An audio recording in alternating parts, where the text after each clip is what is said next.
you and turn it right over to Michael O'Hare, who's the moderator. How do you do? Also glad to have you here on behalf of the mob. That's really charming. And the Institute of Politics. I'm awkwardly trying to assume the role of moderator. Usually when I'm asked to events like this, it's with a whispered request that I should be as provocative as possible. I'd first like to give general instructions to the guests here to be moderate and behave themselves as though we were talking about a cultured and high-class topic. What I hope we're going to hear about from the four speakers, and they're certainly in a position to help us out on this, is some discussion of the central questions about how we're going to have museums for the next 20 years. Questions like, should the people who go to museums pay for them, or should other people pay for them? And the very closely associated question, well, whoever pays for them, who should decide how they work and what they show? And even such questions as what hours they're open. Interesting questions about the state and federal role and the local role in operating museums that generally live in cities and are the pride and joy of a single urban unit that serve people from all over the world. Major museums are world treasures and world responsibilities, and they're generally expected to support themselves in large part locally. Should there be more of that or less of that? Let me introduce first the panelist who has got to go back to the office tomorrow morning and run a museum. Roger Nichols is the director of the Museum of Science in Boston, certainly one of the jewels in our cultural crown. He's a physician who spent many years studying eye diseases in the Middle East, came back to Harvard, became a professor at the Harvard Medical School, and had the extremely interesting idea that the important educational problems weren't where he was working on them, but they were at the primary and secondary levels. And said, where do primary and secondary kids go to learn about science? They go to the museum. And for 3 years, he's been running the Museum of Science.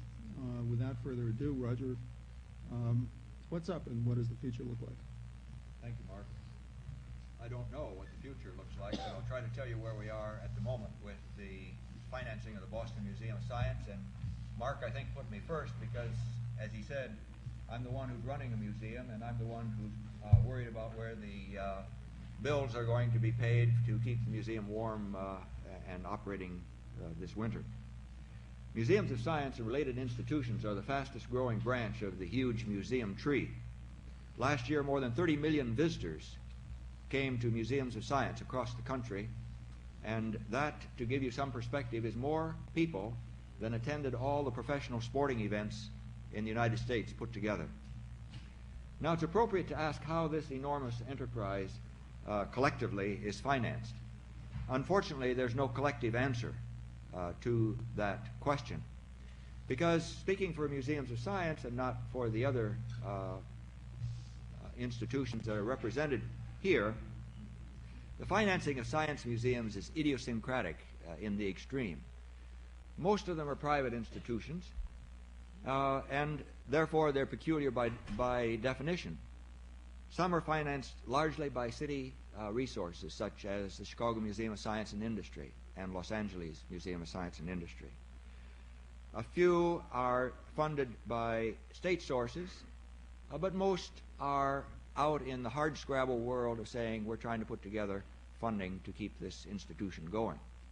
And I see Mike Templeton in the audience, who's been director of the Oregon Museum of Science and Industry in Portland before coming here to the Computer Museum in Boston. He could speak to this question much better than could I. Now, few, if any, of the science museums are handsomely endowed, at least not in comparison with our senior brethren, the art museums. And we envy them, we'd like to emulate them, but we're a long way from having the degree of endowment and indeed the degree of support on a percentage basis of our expenses per year that many of the art museums, not all, but many of the art museums enjoy. And so most science museums cobble together support from a wide variety of sources. They scavenge sustenance, as it were, much like the old painting the gleaners in the fields, picking it up wherever they can. Now, let me describe the current funding sources of the Boston Museum of Science, and then I'll describe the financing trends as I see them from my hoary perspective of 3 years as a director of the museum. Then I'd like to conclude with the who takes part of this discussion, that is, who gives and who takes, that is, who uses our services. First of all, current funding sources. Current funding involves creative financing, and I've learned that as a museum director, one really needs to be about as creative in financing an institution as these financial artists are who put together leveraged buyouts. And if there's time enough in the aftermath of this all, I'll give you a story which illustrates that, but I'm not going to encroach on my 10 minutes to go into this. We find at the Boston Museum of Science that admissions are the largest single source of revenue. They're 33%, but it's interesting that over the last decade, this source of revenue as a percentage of total revenue has declined. And I think you can probably see this. If I hold it up, it's in color. This is a decade-long history of the funding sources of the Museum of Science, and the bottom portion of it is the revenue derived from admissions. A decade ago, it was at 50%. Now we're at 33%, and it's still dropping. Well, where are we making up the difference? We're making it up in ancillary revenues from the gift shop, from the food service, from garage, etc. That accounts for 20% of our financing. The third source is from personal family memberships and business and industry memberships. That accounts for 18% of our financing. Federal and state contracts, of which I shall say more later, about 12% of our financing. Endowment, 8%, and other sources, a wide variety of other sources, about 9%. What are the trends? Well, I've already mentioned the fact that our trend for our major source of financing, that is admissions, is steadily downward. There are sharp increases in the amounts derived from ancillary revenues, and as museum directors, we're all becoming very conscious of what one might call cost centers or revenue centers in these institutions. In the Museum of Science in Boston, we can identify 19, count them, 19 revenue centers. And each one of those inside the museum is managed by a product champion who fiercely defends his or her turf against all comers. And that leads us to some very interesting fund accounting within the institution. Now, is this legitimate to have these revenue centers which generate revenue inside an institution such as ours? Well, I think that's a good topic for later panelists, but I'd like to note that one of the most successful cultural institutions in Boston has to be the Boston Symphony Orchestra. Their mission is clearly defined as symphonic music. It has been for quite some time. And yet 100 years ago, they set up an ancillary endeavor called the Boston Pops. And the Boston Pops, if one goes back and reads the literature, was clearly set up to pay the bills. Now it's become an institution, but at the time it was a diversion from the major mission of that institution. Legitimate or not, these things are with us to stay, and I think that the real question is how much do these ancillary sources of revenue corrupt the mission, the basic mission of the institution.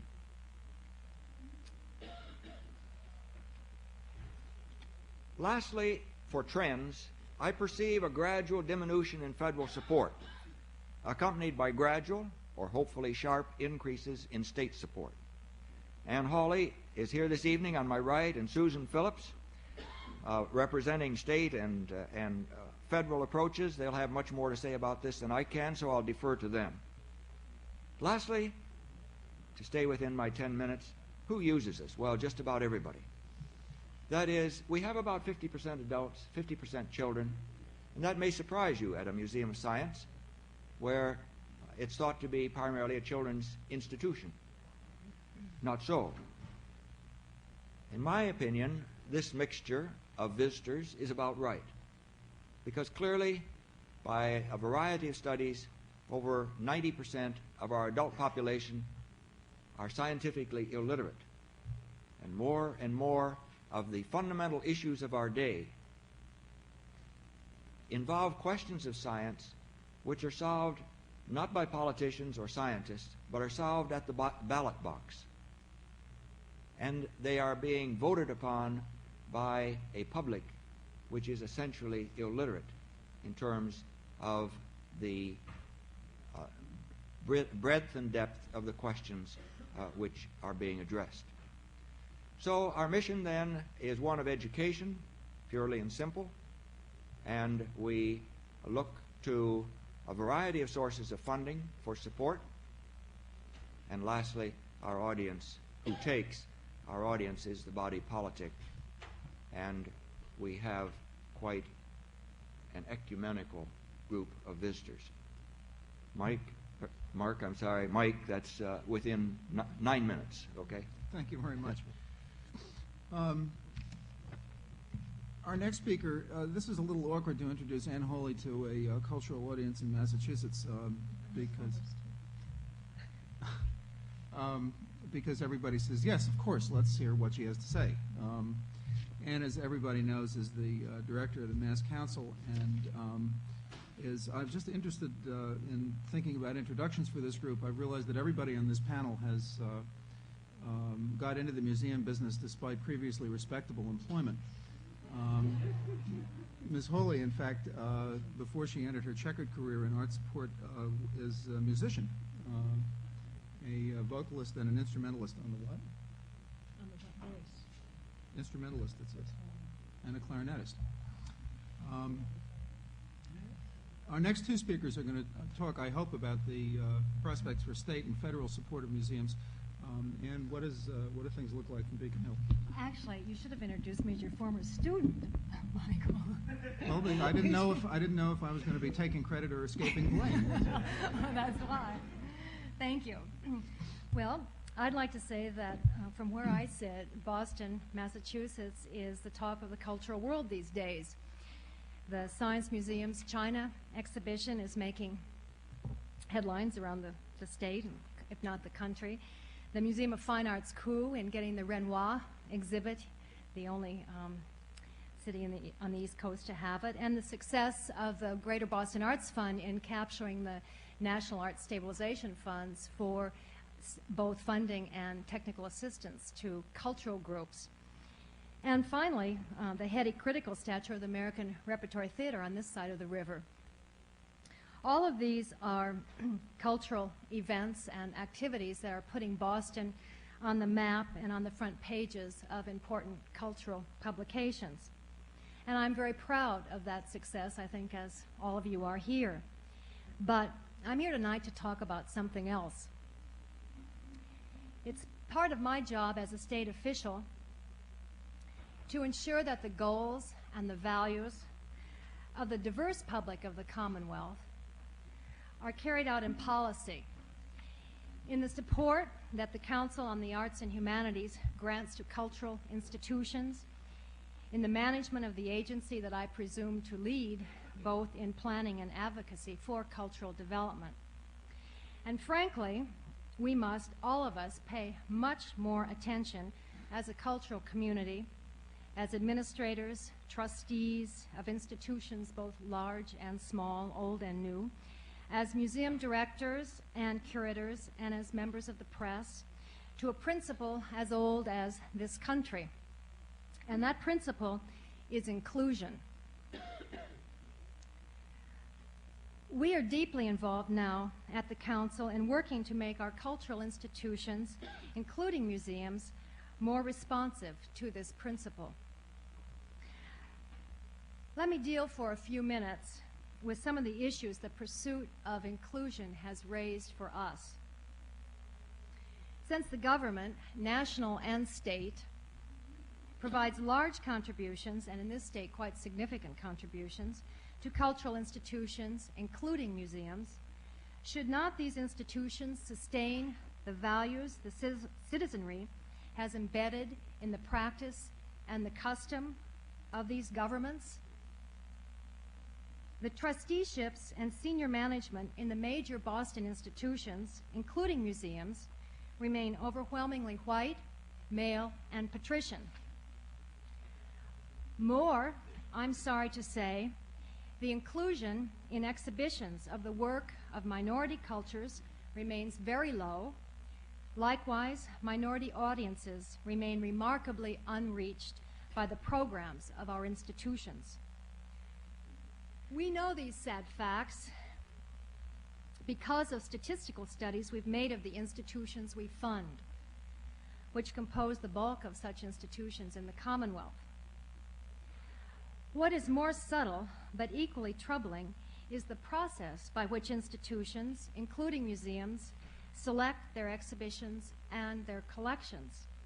For the most part, the power to make these decisions is as closely held as the power to make decisions in privately held for-profit corporations. Yet, museums are vested with a public trust. If I might illustrate from just a personal anecdote, some years ago, just after I became the director of the Massachusetts Council on the Arts and Humanities, I was asked to be a model for a clothes model for a charity fashion show sponsored by one of our major cultural institutions. I declined. What is distressing is that we've not moved a great deal beyond the consciousness that caused that invitation to be extended. I'm afraid that my anecdote is not apocryphal. I'm afraid it's closer to the norm. A female CEO I know of a major Northeastern corporation was extended the same invitation. Finally, the potential for engaging the most diversified audiences in the service areas of our cultural institutions, including museums, is unfortunately largely unrealized.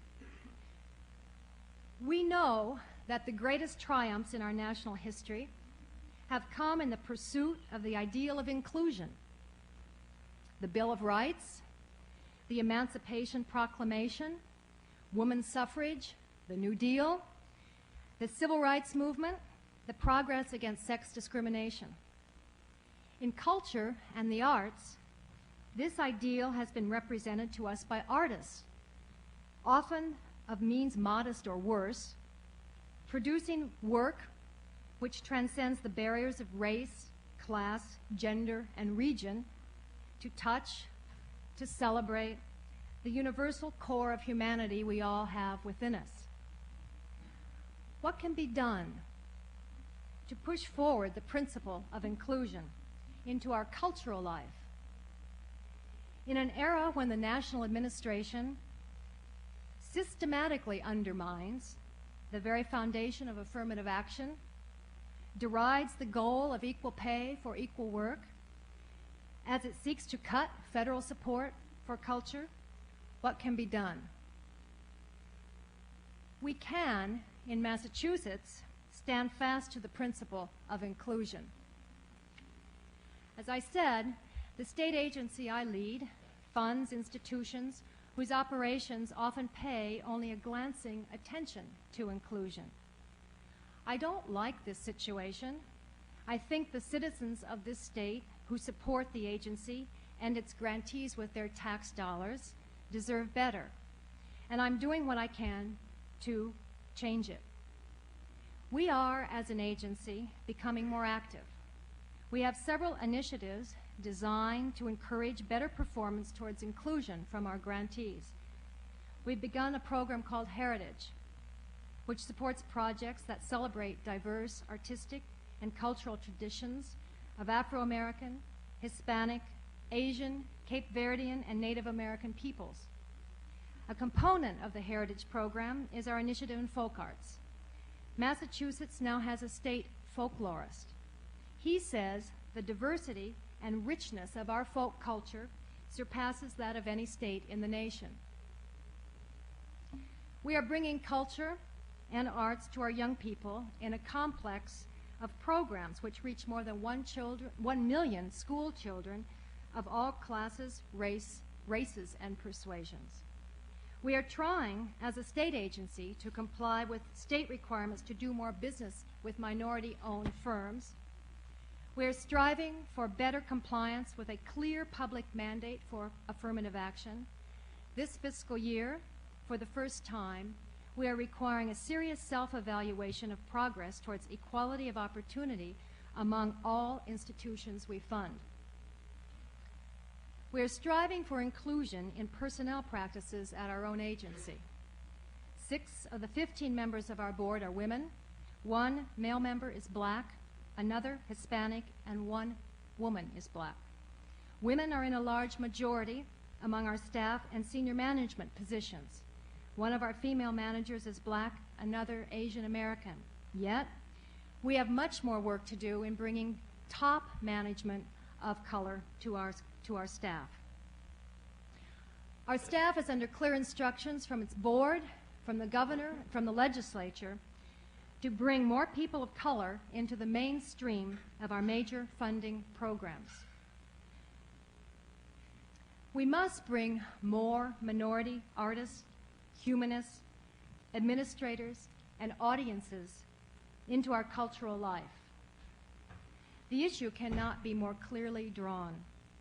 We must respect the cultural traditions of minorities as legitimate and recognize that minority artists have produced and are fully capable of producing now and in the future, that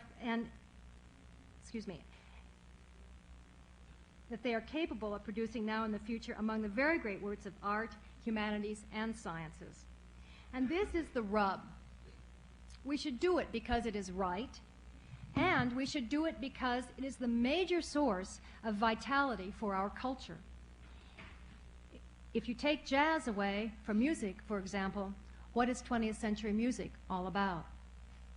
We must stop acting as if the rules of the place we call America don't apply to the cultural community. We must make inclusion an overarching goal. Thank you. Thanks very much. Are you withholding grants from museums that don't shape up in these terms?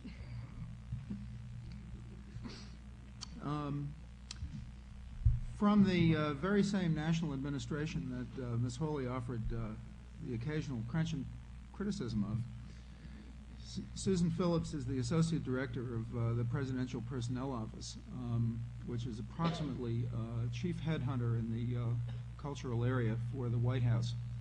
And before that ran the Institute of Museum Services, which a relatively little-known federal agency which is in the business of offering direct support to museums for being museums rather, little-known one, which is in the business of supporting museums for being museums rather than for the kind of special projects that arts councils typically provide support for. Ms. Phillips. Now that you've summarized my speech very accurately. Thank you. In the letter confirming my acceptance to speak here this evening, there were several themes suggested that we might want to, around which we might want to concentrate our remarks. And one of these was the phrase, quote, "the taxpayer's obligation to museum programs," end quote. This past summer, I was very fortunate to be a student here at Harvard for 3 weeks at the program for senior managers in government. And one of my favorite classes was one given by Ron Heifetz. I don't know, looking around the room, how many of you are familiar with Dr. Heifetz, but I feel that I will be saying in 5 years that, bragging to people that I studied at Harvard with Ron Heifetz, and he was certainly controversial and very stimulating part of my summer.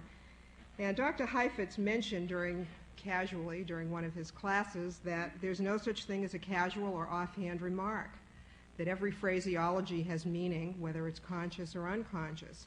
So I must assume that the person who wrote that letter to me and suggested the various themes meant that phrase to be stated in exactly that way, the taxpayer's obligation to museum programs.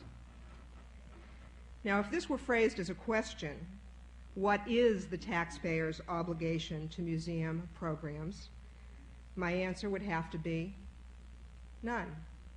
I don't think the taxpayer has any obligation to museum programs. Not because museums aren't doing good things. I think museums are doing fantastic things. I have spent most of the past 2 years of my life traveling around America, visiting art museums, history museums, zoos, botanical gardens, historic sites. They're among the most creative and dynamic places in the country. I think that there's more education going on in museums than in many schools, and I'm a former school teacher, so I come as an expert. But I still would have to say that the taxpayer has no obligation to fund museum programs. One of the reasons is, with museum programs, one never knows how much is enough. As an MBA student and as a student of management, I also look at the debate between efficiency and effectiveness. And there's really no way of putting on a scale how much museum programming is the right amount, how much should be supported by the taxpayer, how much should be supported locally in the state or in the city, how much by admissions. There really is no way. You also get into the problem when you start funding on a federal level museum programs, the stamp of approval of the federal government, and a little bit of he who pays the piper calls the tune philosophy of the federal government determining what programs will be put forward and what won't.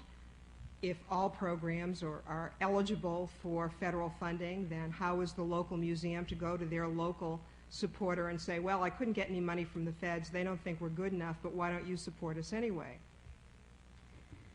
Now the question becomes a little bit more difficult to answer if you change it a little bit and you say, what is the obligation of the taxpayer to museums? For those of you still awake, you note that I took out the word programs. I still am not crazy about the question, however, since I'm a taxpayer in the micro sense and that all taxpayers together are the taxpayer in the macro sense. I don't feel that the taxpayer in either the micro or in the macro sense has an obligation to fund museums.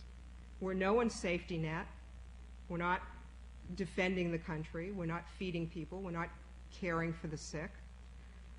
However, I do feel that most taxpayers, while they have no obligation to fund museums, have a basic philanthropic assent to the funding of museums with their tax dollars. For those of you who know something about me or know a little bit about my history, I'm a very conservative person. I worked for Ronald Reagan. I've been in the Reagan administration for several years. And before that, I worked for the Conservative Caucus. And I go to meetings all over the country, not just in museums, but in political meetings. And everywhere I go, the most conservative people would say, what do you do? And I'd say, well, I work for something called the Institute of Museum Services. And they'd say, well, what is that? And I'll say, it's a federal agency that funds museums. And they say, a federal agency? I never heard of it before. Are you part of the Smithsonian? I'd say, no, we're not part of the Smithsonian. We're an independent agency. And they'd say, oh, are you a part of the National Endowment for the Arts? And I'd say, no, we're an independent agency. Well, why haven't I heard of you before? And frankly, traveling around the country over the past 2 years, I never met anybody that wasn't involved in museums in some way or another that knew what the Institute of Museum Services is. Many people involved in museums don't know what the Institute of Museum Services is. They don't know. They still come up and they ask me, well, where do you get your money? And I say, well, I get my money from you. And they don't really understand that. Even though the taxpayer of the United States, I believe, has this basic philanthropic assent to the funding of museums with their tax dollars, I'm not sure that even those who know what IMS is and know what IMS does know about all the various opportunities available and open to museums on a federal level. Frankly, I found out about 2 more of them this evening at the cocktail party that I didn't know existed for museums. In addition to the Institute of Museum Services, which I naturally, through no sense of self-pride, feel is the best way of funding museums because it does so through general operating support rather than through program support. Funding is also available at the federal level to museums through the National Endowment for the Arts, which has several programs which benefit museums. The museum program, self-evident, which funds, unfortunately, projects and not general operating support. The Challenge Grant program, which is an excellent program, provides large amounts of money to small numbers of institutions that has to be matched 3 to 1 in the private sector. And one of my favorite programs in all of government, which is the Federal Indemnity Act program, which does things like provide first dollar insurance for that Renoir exhibit that's at the Museum of Fine Arts. It allows museums to insure works of art that are coming into this country from other places around the world. And while I said before that I don't believe in federal funding of programming and exhibits, this is a little bit of an exception. In all of the years that this program has been in existence, it's been run by one staff person. There are some travel expenses and honoraria for the review panelists that determine whether or not the assessments and the valuations placed on the objects coming in are accurate and fair for the federal government to insure. There is virtually no expense to the taxpayer. In the 6 years it's been in existence, there have been claims totaling $150,000. And it provides a great benefit to the taxpayer in that the taxpayer is able to see works of art from all around the world assembled in one place that, unless they were very wealthy and able to travel many places, they would never have the opportunity to see. Some of them come from private collections, and under no circumstances would they ever be able to see these works assembled. Fantastic program. National Endowment for the Humanities. In addition to the museum program in that organization, there's a new Office of Preservation.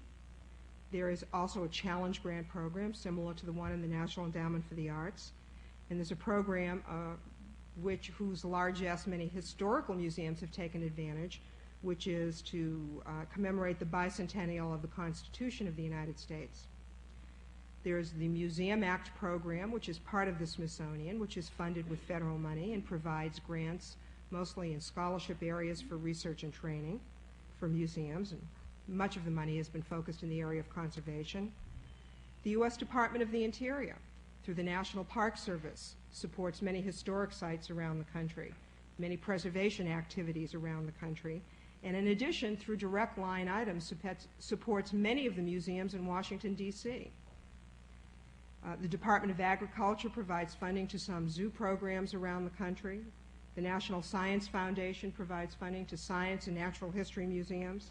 The Department of Education has funding available for educational programs.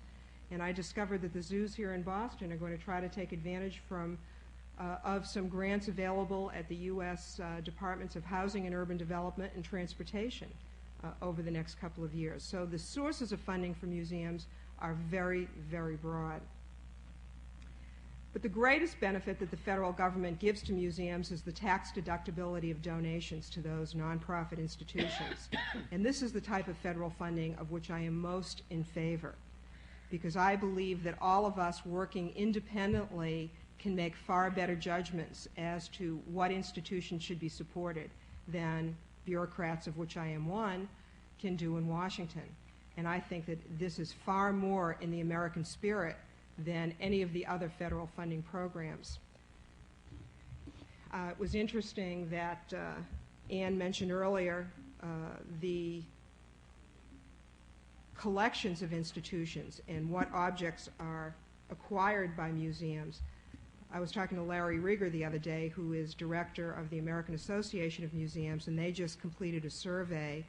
And Larry told me that at least in art and history museums, 95% of their collections have come from bequests, which are tax deductible to the donors.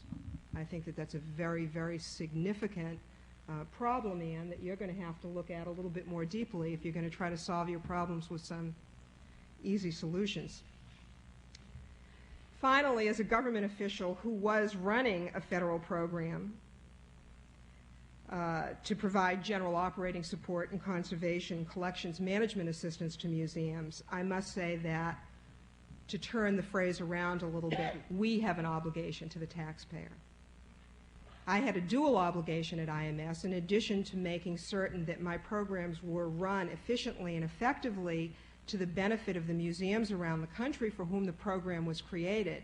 My primary responsibility, and top in my mind at all times, was the government's responsibility to the taxpayer as a representative of those museums that were being funded, to make certain that our tax dollars that we all work so hard for are being well spent that they're being distributed fairly, and that the monies are being used well. Thank you. Thanks very much. Let me just ask a question for clarification. Why is the deductibility of bequests a problem? Oh, to Anne, my question to Anne, well, she was saying that museums have to look at the types of collections that they are amassing in terms of identifying minority and diverse cultural artistic heritages. Sometimes they don't have a great deal of choice because their collections are not purchased. Their collections come to them through donors. Not purchased by the museum. Not purchased by the Well, museum. there's another issue with that too, and that's the problem for the creators of the work. In that, if you are an artist, you cannot get the tax deduction for donating your work. If you are the owner of the work, you can get the tax deduction. And in fact, there's been a federal law pending for some time now, not passed, that would give an artist the right to deduct a gift, which has not passed. If I might have just one more minute, Canada has a very, very interesting solution to that problem. They have a national art bank whereby the government has a certain sum of money where they go out and they buy works of art from living artists, and then museums and other entities around the country can borrow or take loans out from the bank of these works of art. And as the work appreciates, the artists can at any time buy their work back from the art bank for the price at which they sold it. In which they sold it originally? Yeah. Okay. Our last speaker, who doesn't have an art museum to run tomorrow morning, but is a journalist who wrote the book. And the book is called Art Museums, Power, Money, Ethics. It came out about 6 years ago, and it is a thorough and extremely interesting investigation of how art museums work. And I think it's terrific to be sitting between a pair of bookends, a science museum on one end, and the man who wrote the book about the art museums, Carl Meyer, who's now on the editorial board of the New York Times and has been staying out of trouble writing about foreign affairs in the last few years. Well, I'm really here as an imposter. Sorry, did I do that? And I listened with fascination because I've had a chance to hear some of what's going on. I have my own thoughts, and I find myself very much in partial agreement and partial disagreement with previous speakers. And I want to say just a word about myself and how I got into this, that I had written some books on archaeology and was invited by the 20th Century Fund to do an inquiry into museums. And I little knew what I was getting into and the complexity and difficulty and subtlety of the subject, or the frustrations of the subject. And after 2 years, ran fleeing gratefully to the clean white waters of international politics, where I have been for the last 7 years, dealing with simpler topics like terrorism, the world debt, and other things. Please bear with me because I'm really here as a kind of a citizen observer, not as an expert, not as a specialist, but I am here as a museum lover. And I would start off by saying that I think remarkably that one of the great success stories in the United States have been the museums. And I think that you become really aware of this when you talk to overseas visitors. A lot of them come here and they have no idea of the riches not in the big cities, but when they go to the small towns, they say, my God, what a wonderful places there are all over this country. And it's true that the variety, the energy, the vitality of museums as an institution, that's including science museums, history, art, the works, is quite extraordinary, particularly since it represents really a citizen effort, that with the exception of the Smithsonian Institution, which is a very special case, these aren't federally created museums. They all sprang up to satisfy local purposes and were supported, financed, and led by local people. And I think that part of the problem is that we're coping with the problems of success. And I will talk about that in a minute. But I say that here we have something that's really quite good. There is a problem. Not everybody in the society is interested in Rembrandt or Chinese vases or Greek vases or whatnot. And a question comes up of equity, and it comes up all the time, Why then should the taxpayers in either any level of government support what could be a, quote, elitist institution? And I've listened with sympathy to Ms. Hawley's remarks on this, because I've heard variations of it before, but not with agreement. I don't think it's written in the sky that all of us have to like everything that government does. The governments, which are us collectively, do many things. To take one example, in New York City, where I now live, the city government has paid extensively for Shea Stadium and Yankee Stadium. I love baseball, so that's okay with me. If I didn't love baseball, would I then be right to say that this was an abuse of, that I was being excluded from something that the government was supporting at some cost, direct and indirect? Or to take something I detest, and that's professional football. All over the country you have cities building stadiums. Does that mean that I don't have a right to that I have a right to object to someone else spending money on this? A very good metaphor on it, I think, is the lighthouse. That, strictly speaking, a lighthouse serves the interests of the ships at sea. And you could argue, well, only the ships should pay for supporting lighthouses, because after all, the lighthouse is of direct commercial benefit to the people that are using its beams. But we recognize that there's also a general benefit. We recognize that having lighthouses that we support as a society means that you're going to have trade and commerce, and that we all benefit from that, that you can go out sailing, and we all benefit from that too. And that the lighthouse illumines a much longer, much wider horizon than it does literally, figuratively illumines a much wider horizon. So therefore, I don't think that the fact that some people feel excluded from what's in a museum is a valid basis for saying that the museums are therefore not fulfilling some public service.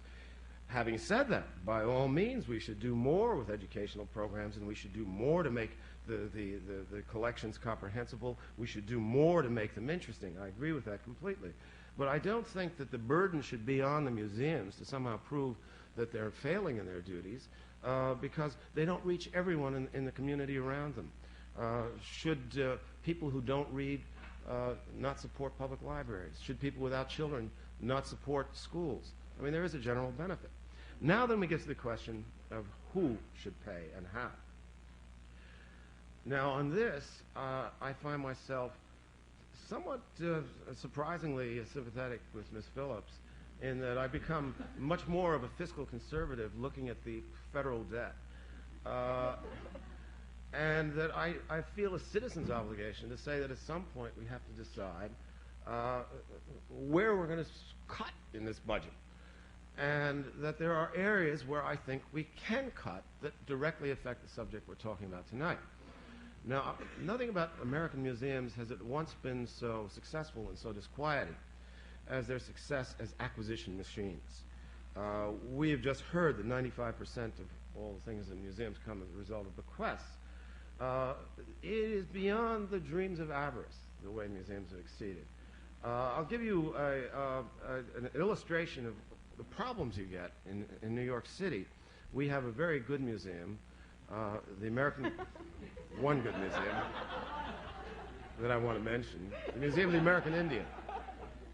The Museum of the American Indian has 5 million objects. It has these 5 million objects mainly in warehouses. A crazy guy's developed it, and he went all over the U.S. buying up for the museum Indian objects representing the whole breadth of Native American culture in the United States. The museum is in a bad location. It can't show what it has. And right now we're in a big argument in the city of New York as to whether a Texas millionaire named Ross Perot should be allowed to take the museum and bring it down to Dallas because he has the money to give it a decent house. We don't have the economic structure to support showing what we've got. We have this enormously. Now, at some point, I think you can well argue that this particular device that we have for enriching collections has satisfied its purpose. I would say we have done so now. I have before me a story that we published in the Times a few months ago of the outrage among museums when it was proposed in the tax legislation to changed the tax code to do away with the right of collectors to give to museums works of art which they could then deduct at the fair market value. That's been the mainspring of the whole thing. That if you buy a painting at $10 and then over the years it acquires the worth of $10,000, when you give it to a museum, you are given the $10,000 deduction. That's what makes it extremely attractive for collectors, that you can do it while you're living. No other country on earth has such generous tax provisions as the United States to provide an incentive for people giving art. Now, a few years ago, the IRS set up a review panel to look at whether these things were being fairly appraised. I quote from our story that the IRS panel, which was made up of people all within the museum community, was made up of museum directors, art historians, and dealers and appraisers. It was a group that was very pro-museum. It wasn't an iconoclastic group in all senses of that term. And that they found, having evaluated 223 donated works of art, that 52% of them had been overvalued by a startling average of 671%. The Treasury estimates that doing away with the appreciated valuation provision would realize an increase in federal revenues of more than $200 million in the next few years. This is an estimate. No one really knows, because we don't have even today accurate figures as to the extent to which this appreciated valuation is being used by museums. In fact, one of the things that you find when you work, as I did on trying to do a policy analysis of it, is that a lot of the basic facts to reach a judgment are simply not there. You have estimates, you have calculations, you have projections, but we don't know how much we, through this tax benefit to museums, are losing each year. I would argue that it's satisfied its purpose. The fact that the Museum of Modern Art has in its warehouses more than 4 times the paintings that it shows on its walls suggests that it's satisfied this thing. And the Museum of Modern Art, one of the nightmares of a lot of the people there is that they have a lot of living donors. It used to be that you could give a work of art and you could keep it in your on your wall, and then the museum would get it when you die, that you could have your tax deduction and eat it too, so to speak, that during your lifetime you would have use of the painting. A lot of these things have been given to the Museum of Modern Art, and the curators groan with nightmarish apprehension if there's a rash of deaths, because they'll be flooded with paintings they have no place to put. I think that there's a question of the equity of an institutions like this that have acquired enormous amounts of wonderful works of art and have failed to develop ways of sharing them nationally or even locally. There is certainly a question as to whether this tax provision is justified anymore. What I've just said is absolute heresy to people in the museum business. I remember when I was doing my book, I was interviewing the wonderful man who was then the director of the Gardner Museum here in Boston. And we talked for a bit, and then he said, you know, my fellow curators and directors think I'm absolutely crazy. He said, we're not an acquisition museum. He says, under the will, we can't change the collection. We can give concerts here and so on. He says, the other people say, how can you stand it? So, you can't acquire? I mean, this is the passport to emotional satisfaction and also to career advancement in museums. Now, I would then gladly take Ms. Hawley's excellent suggestion that the way to satisfy this is to give living artists the benefit of this, that we have unfairly, cruelly, and inequitably. If you're an artist and you give a painting to the museum, you can now deduct the cost of materials. That is, you make an estimate as to how much the canvas costs, how much the oil is worth, and if it's a sculpture, perhaps the weight of the bronze or whatnot. But that's literally the way the law is now. There have been a series of efforts to try, led by Senator Javits was the main one, to try and change this so that living artists could benefit within reason. There were abuses that led to this, the present law, But there are ways of preventing those abuses.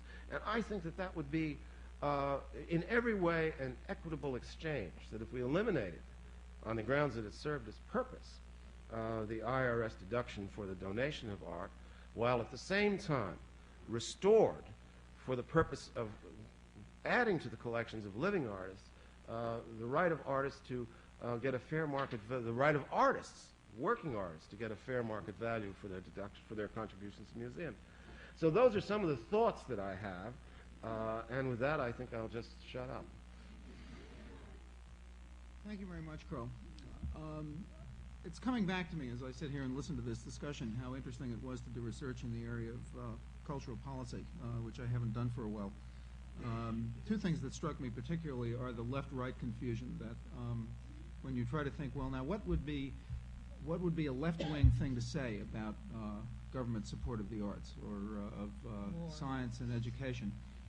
But that's not really clear, and so it's very hard to tell what's conservative and liberal in this business. And the other is the enormous practical importance and modest public understanding of the functioning of the tax system in keeping this engine running. I'd be interested to hear, I think, from at least the two of you who've advocated artist deduction for their own work, why you would single out artists to be the only people in society who should be permitted to donate their own work at fair market value, never having paid taxes on the value of that work in the first place. It's, for example, no one would think about having a doctor, giving a doctor the right to go and work at a clinic and then to deduct from his taxable income the value of the time he put in, when he never paid taxes on what that time was worth in the first place. Usually tax deduction is limited to income on which you have first been taxed. Then when you give it to a charitable purpose, you get your tax back. So I'd be interested why you would want to single out artists for this special exception where they're not so singled out now. I mean, artists are terrific, but I'd like to start a question period, and I'm going to pull rank here just once, and let me ask the panel if each of you would briefly respond to the following question, which seems to me at the center of much of what you've said. Do you think government support for museums is a subsidy to museums, that it's a way to have bigger and better museums? Or do you think it's a subsidy to museum visitors that for the transmission of which we use the museum as a pipeline, that the way we provide certain benefits to museum visitors, and that's the target, is that the government gives money to museums and should be used that way, or to artists and I guess I would have to say scientists in the case of science museums, that the museum is an institution by which we subsidize a particular target group of producers rather than consumers. How should we think about this, the whole body of government funding? Anybody can jump in. Or we can.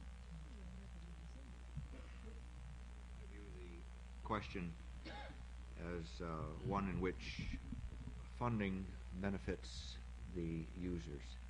That is, this is institutional support. In the instance of museums of science, we have no collection. We have no curators. We're an educational group. And funding of any sort goes into education. So the question in our instance is relatively easily answered. Would you say the same about art museums as a citizen? I'd leave that to the art museum directors.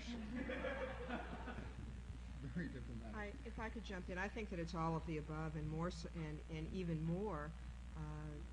As we mentioned earlier, there are many different types of funding.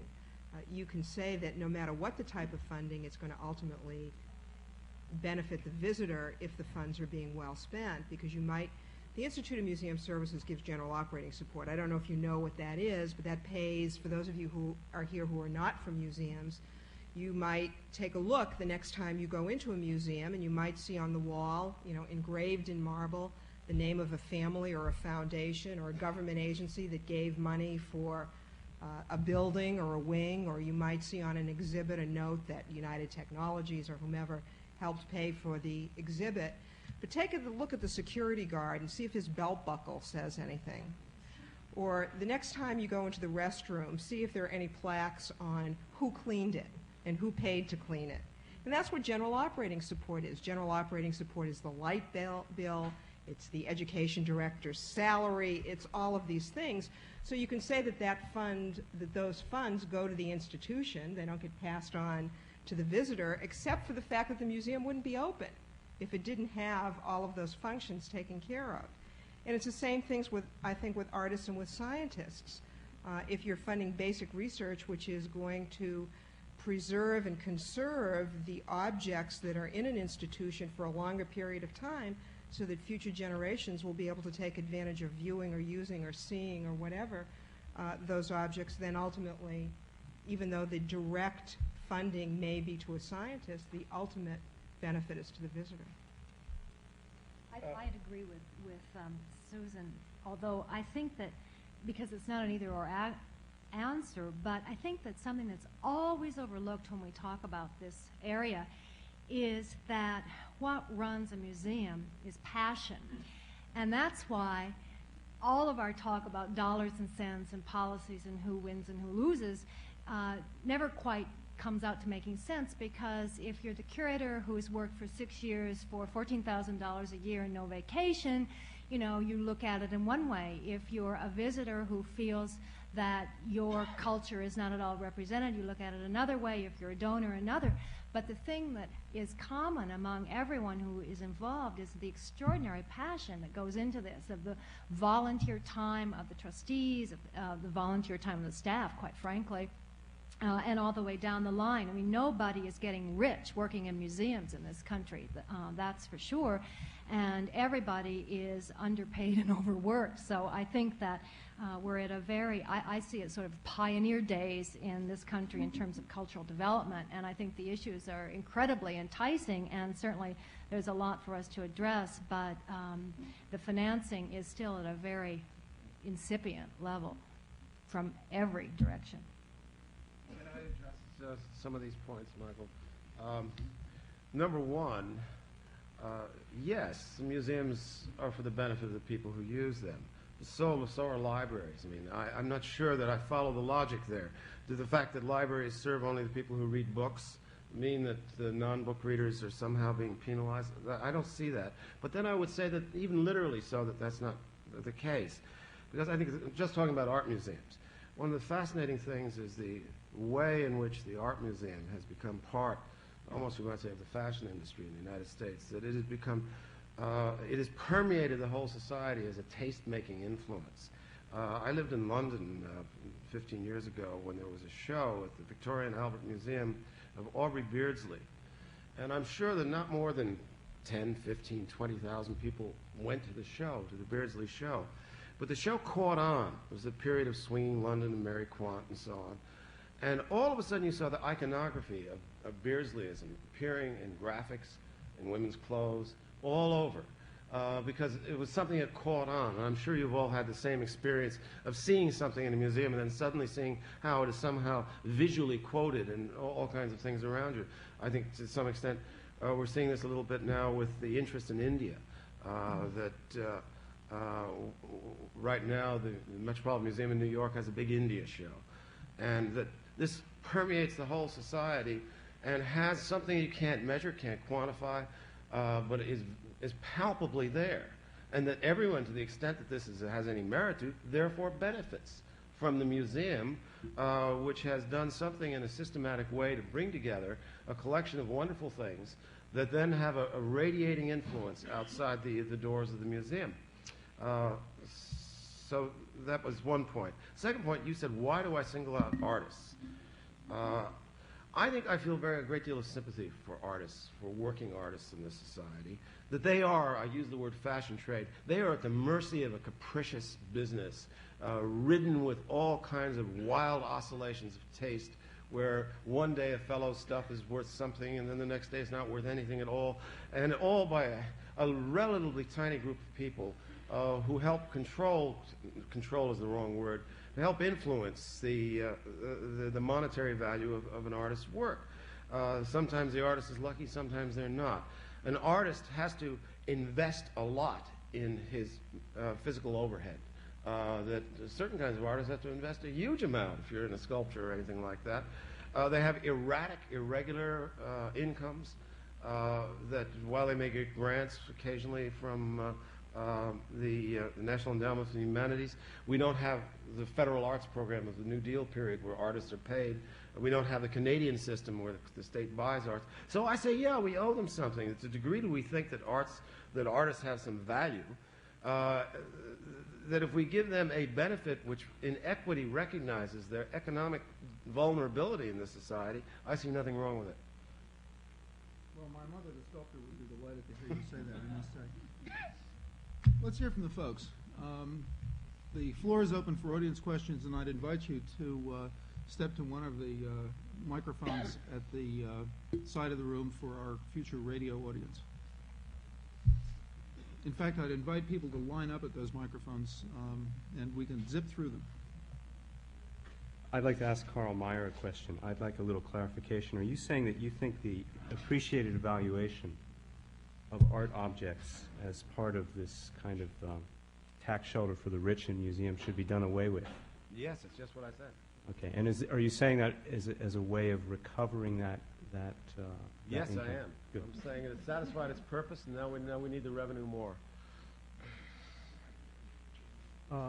This is a rambling question for the panel as a whole, and I hope it's a question. It's partially a comment. There's been a lot of talk about the relationship between funding policy and cultural policy, and a number of metaphors used and examples. I think the library metaphor is maybe the one that has been focused on most.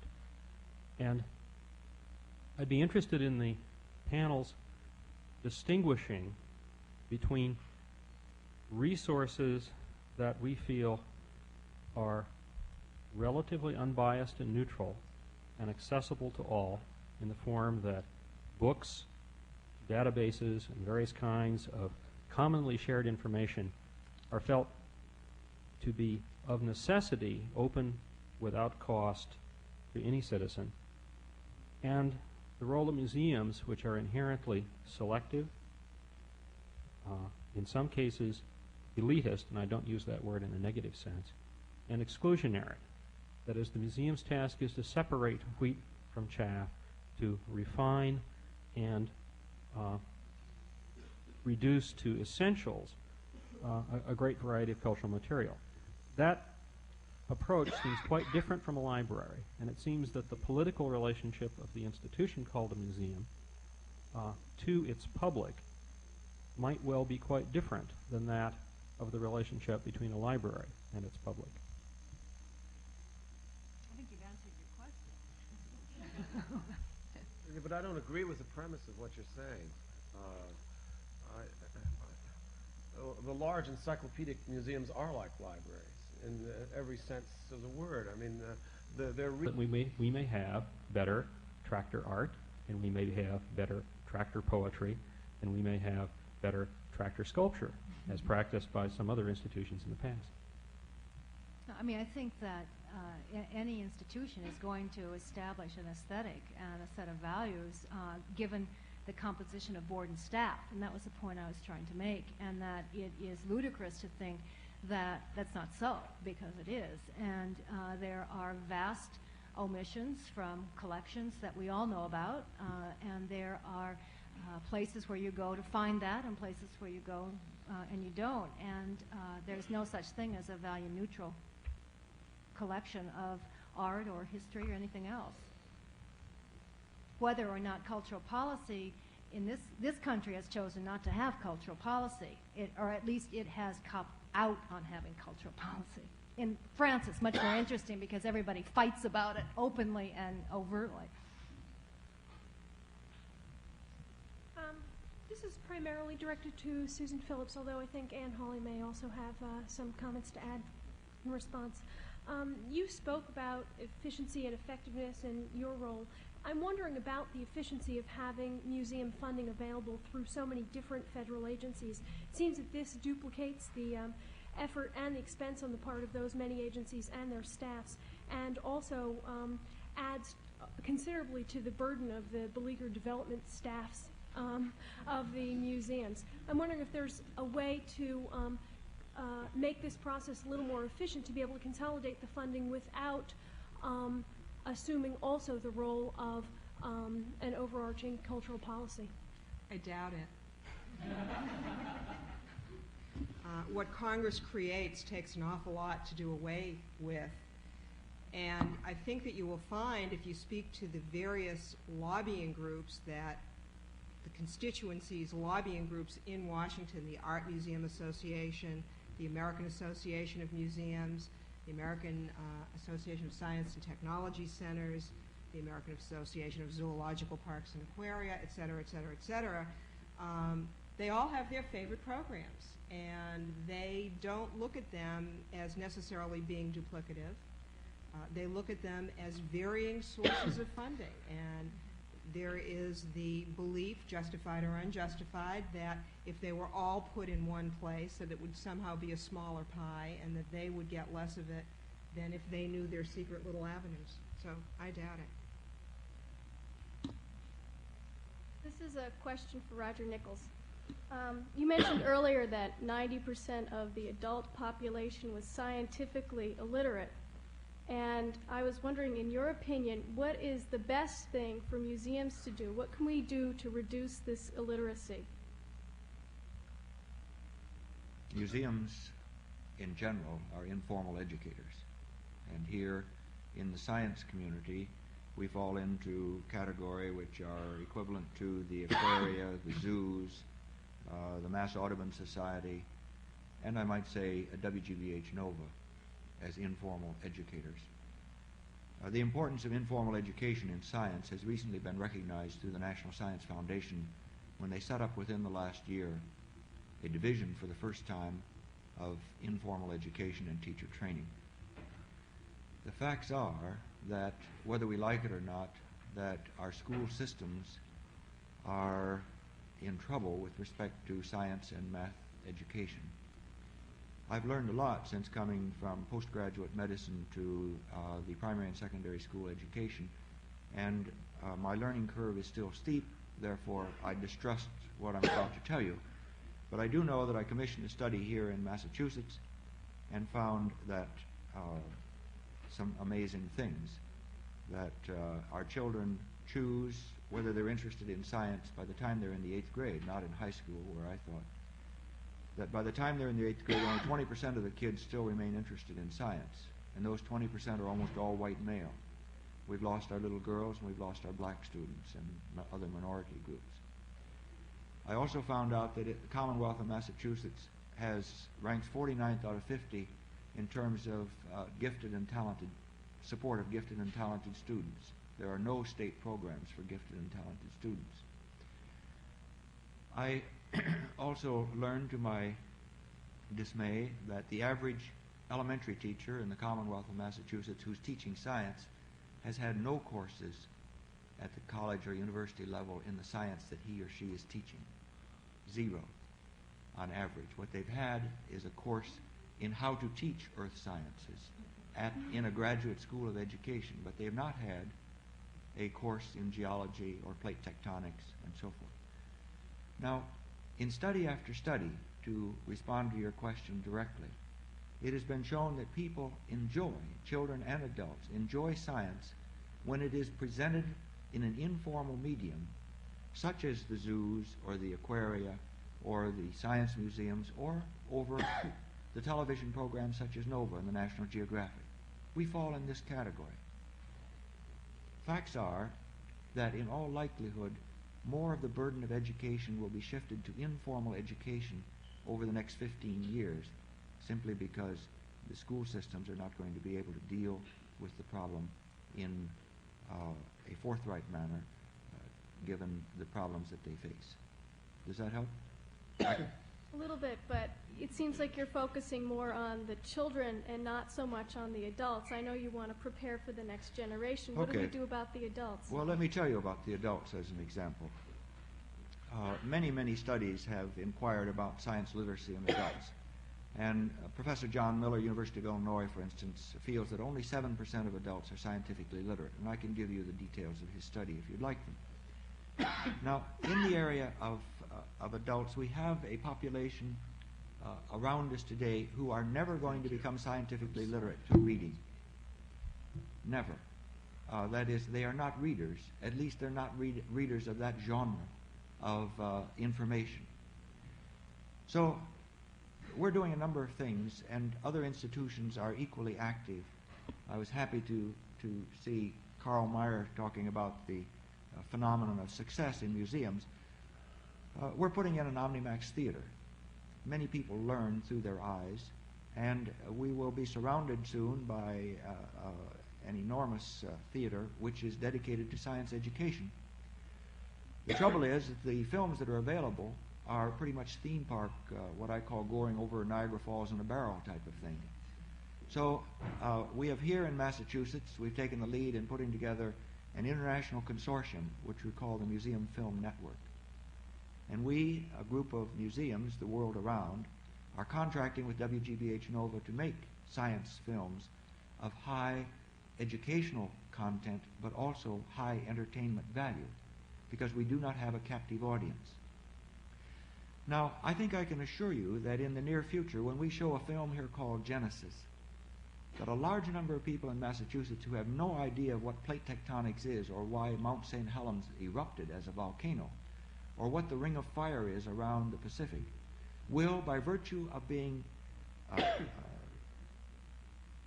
attracted to this theater, will learn something. And I like especially the phrase from Gilbert and Sullivan, where one of the D'Oyly Carte operetta has it, that if I can trick you into learning with a laugh, and I like that phrase, that's essentially what we're going to be doing to the adult public. They aren't going to be knowing it, but we're going to be tricking them into learning with a laugh. We're going to be putting together a series of lectures on the issues. Right now, AIDS is one that we're working on. But there's also the problems of nuclear power. There are problems of genetic engineering, which the museum can and will present to interested people. Again, as Carl says, it may be elitist, but it's there for anyone who wants to take part in it. Thank you. This is for Susan and Carl. Just based on things that you've said, I just made a little scenario, and I want you to comment on whether you think it's a realistic scenario. And, well, we'll get to it. First of all, we learned tonight that 95% of the stuff given to art museums are given for tax benefit reasons, since that is somewhat self-selecting, since the only people who get a tax benefit are people who pay taxes. And the more tax you pay, the bigger the benefits are because of your higher bracket, et cetera. And that tends to be, and I think the facts hold this up, white and wealthy predominantly. So we have mainly artworks that have been donated by white, wealthy individuals. We then learn that these artworks influence the tastes of society, according to Carl, both by people attending the museums, which are also disproportionately white and wealthy, I think, according to statistics, or by people who buy expensive designer clothing, which are also wealthy individuals. These people who had their taste then influenced or decide, for tax purposes, since they're wealthier, to donate to art museums. This circle excludes a number of people. Anne has said that to get more people into that circle, it takes an active government role, either state or, I'd assume, under the right administration, federal, too. One, do you see it as a problem? Do you see that circle that excludes blacks and excludes poor and excludes Hispanics and a number of other people who make up our society as a problem? Do you see a problem there? And if so, and if the federal and state governments are not supposed to be dealing with the problem, who should?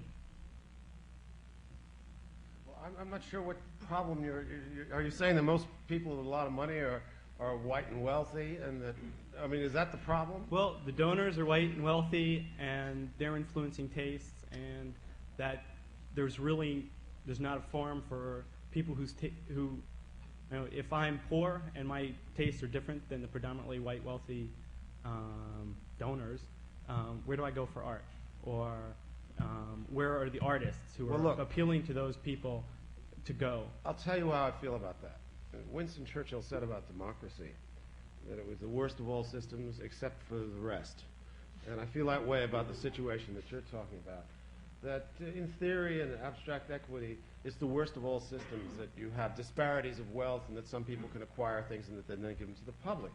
But having been to societies organized on a different principle and having been in the museums in those societies, I'm talking about the Soviet Union, Cuba, I wince at how dreadful they are. And that if this represents the alternative, I say I'd rather have the white wealthy guys doing this, because look, the British Museum was started. Guys, but okay. Let me make a final point. The British Museum was started by a strange, wealthy fellow in the 18th century who had the idea that he would have this institution where they would have both antiquities and that they would collect books.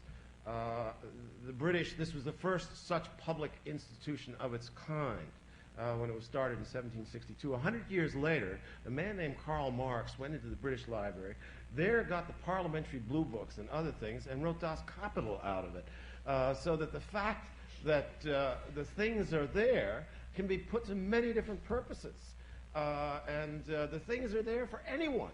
That Karl Marx was able to go in just as well as anyone else. He did something with it. That seems to me the more important thing. That this be accessible than how the stuff got there in the first place. But Carl, if things hadn't been so elitist, maybe Marx would have been less upset. And wouldn't have caused all this trouble. But I think Carl has answered the question far better than I can. I'd just like to correct a misinterpretation, I believe, of what I said. I said 95% of the collections are bequests. I didn't say that they all got there because of the tax benefit. And I believe that there are many, many people who collect art who are thinking of things besides the tax benefit when they give their art to their favorite museum because they want to share it with as many people as possible. And I think that it is an insult to the philanthropic and giving nature of the American public, which the museums around the world wish that they had, to assume that. In addition, well, I would support a lot of what Carl said. I might tell an anecdote that the first gathering at which I spoke, a little dinner was put together with some of the local museum people, and one of the people with whom I met out in San Francisco was Peter Rodriguez, who was running a museum called the Mexican Museum.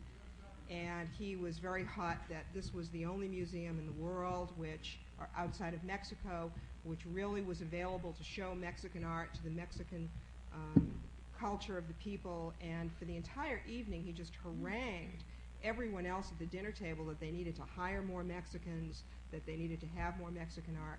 Well, it turned out that on a staff of 6 people in his museum, he was the only Mexican. He didn't have anyone else in his own institution. And why? Because he couldn't find anybody. Can I just put, I don't want to sound like I'm a complacent apologist for the status quo and that there aren't areas for improvement. I think that the structure of museums are filled with all kinds of inequities, that the nature of museum trustee boards will not bear any rational analysis. That if you just take it within the very terms of references that museums operate, that the lack of artists, art historians, people with real competence in the fields that the museums collect is appalling. And this goes across the board. There are very few exceptions that I can readily name. And that this is something that we've kind of grown accustomed to, and that these trustees then set a certain tone in the institution. Yeah, I think that should be changed. But I don't think that I start out with the idea that either art or the museum can be democratic in any easy political sense. It can't. And we have time for one more question, and extremely pithy, pungent answers from the panel for it. I'd like to take it. I will just interject briefly in support of Susan's point. There is reason to believe that philanthropy can exist without the tax system. This is hard to believe in America at this time, but there is evidence of that.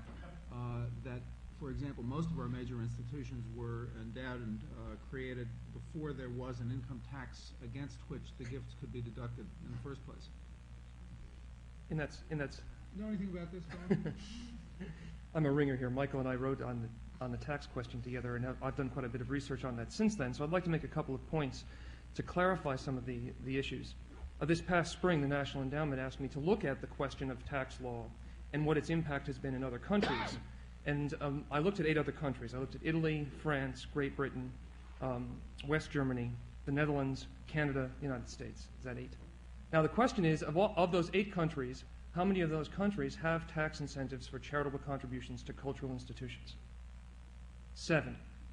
The only one that does not is Sweden. And in addition, several of those countries have charitable incentives for donations of paintings, in opposition to what Karl Meyer has said earlier. The interesting thing about that is that what makes the American situation unique is that the American incentive piles the income tax deduction on top of a capital gains tax foregone, so that it makes it particularly attractive to give appreciated property. And what's happened in these other countries is not that they haven't thought of this as a wonderful scheme or haven't considered it. In fact, they've looked at it very carefully, and they've concluded that it's outrageous, the amount of money that is lost from the public treasury to allow such a system to happen. Now, if you look in these countries, and by the way, those deductions are every bit as generous as the American deduction. They're tax deductions in every case except Great Britain, where there's a deed of covenant, which is a slightly different system, but does offer incentives. So it's led me to the conclusion that the presence of a tax incentive is not sufficient. And so that 95%, one cannot say that the 95% has gone as a result of the tax law. That's not to say that those people didn't take their deductions. They probably did. And they would have been well advised to do that from a tax standpoint. So there are other cultural differences that are very important that one can take into account.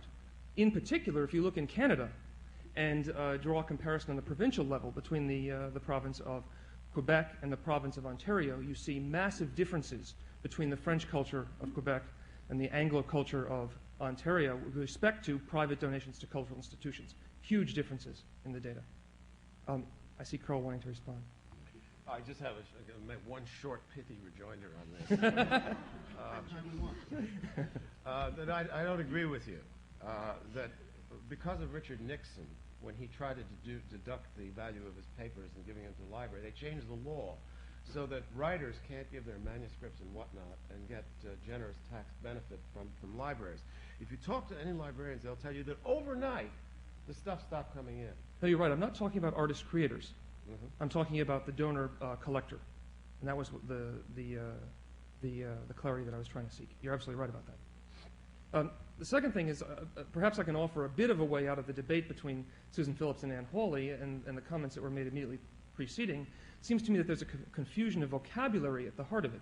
Susan Phillips says, I like the tax deduction because lots of people can make lots of decisions. That's true. There's a plurality of decision-making that's allowed there. But at the same time, you shouldn't be surprised if there is not a diversity among the decisions made. And I think that those two are happening simultaneously, and depending upon which side of the coin you want to see, you see a very different thing happening as a result of that system. And that's a result of the interaction between donor tastes and donor marginal tax rates, and therefore the donor's income. But, you know, I think another thing happening because of this system, which gets at your synopsis and what you're talking about, is that because it's working the way it's working, what we have are people who go out and in 2 hours you can incorporate, and in 6 months you can have your tax exemption, you can start your own museum.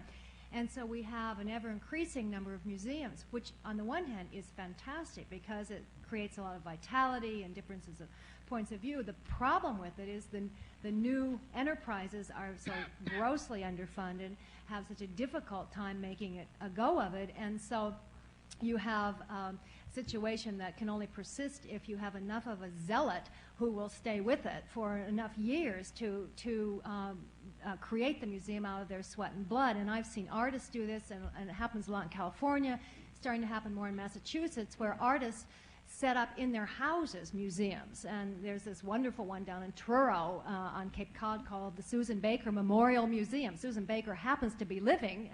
She doesn't much feel like she's living because she works all day as a waitress and keeps her, quote, museum open at night. But she's doing it, and she sells a little bit. And then, of course, we have here in Boston, I think, a wonderful example of what Barry Gaither has done in Roxbury with the Museum of Afro-American Artists, which is a new museum in Roxbury, which has done some fascinating shows, and he's an outstandingly talented individual. It's the only place you can really go and see the kind of work that he, by minority artists in this community on a consistent basis. So that's another way around it. It's not very well funded, but it is happening, and the tax system allows for that too. Thank you. I'm under specific instructions that forum events last for an hour and a half. We have been at work for 90 minutes, and I'm extremely grateful to our panel and to the audience for coming tonight.